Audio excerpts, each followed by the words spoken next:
diretso, Tagaytay, Alfonso. Nasa, ano na tayo? Ano nga, ayun, puro fog doon, no? Lamig. Puro fog doon. Lamig daw, sabi ni Ate Aba. Hindi nga kami naka-aircon eh.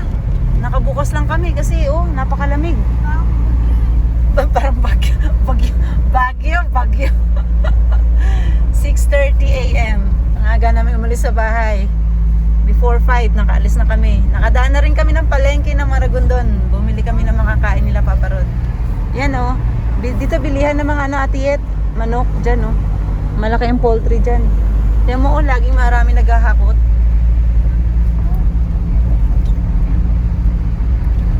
Yan.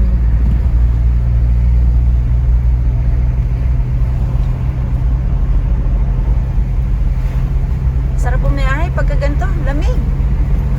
Centralize ang aircon. Lamig-lamig. Lalo na rito sa area na to na puro puno oh. Lamig.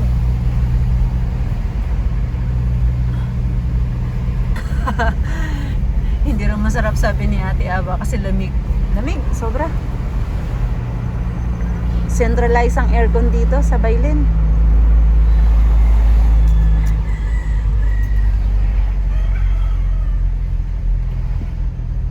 Bakit sila naka...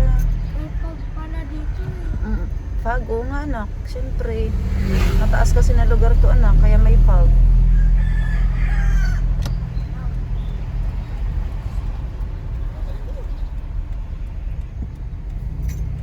Okay, so hindi na tayo diretso sa bayan. Dito na tayo sa shortcut.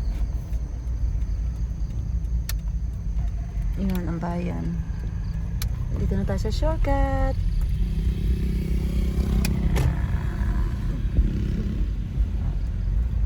Malapit na si Daddy. Makikita niya ng papa niya.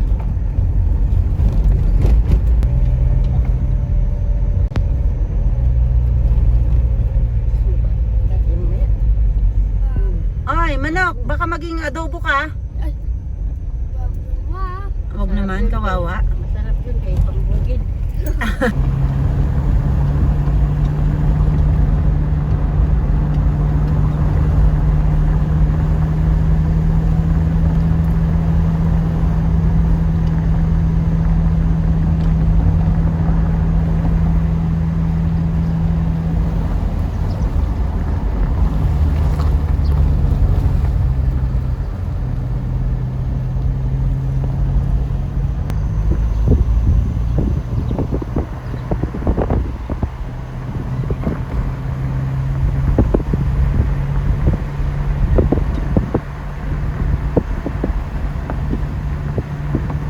Hindi ko napapansin saan ba rito yung elementary school, yung barangay kay Paaba, elementary school. Kasi, alam na ni Aya na malapit na siya kasi, good morning! Nagising na si Aya. Haba ng tulog niya. Dito.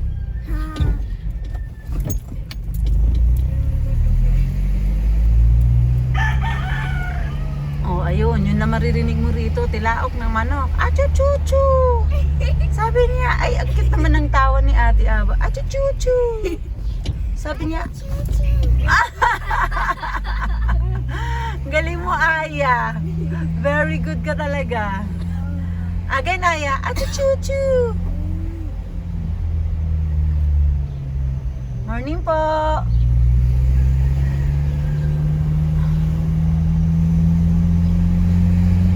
Stop over.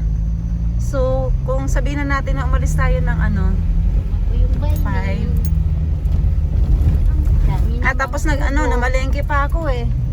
Shout out kay Jeff, yung bahay kubo niya, ang ganda. Ayan, no, ganda ng bahay kubo ni Jeff. Yan.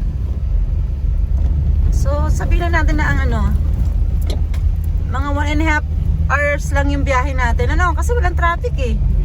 Bilis eh. Namalengke pa nga ako eh.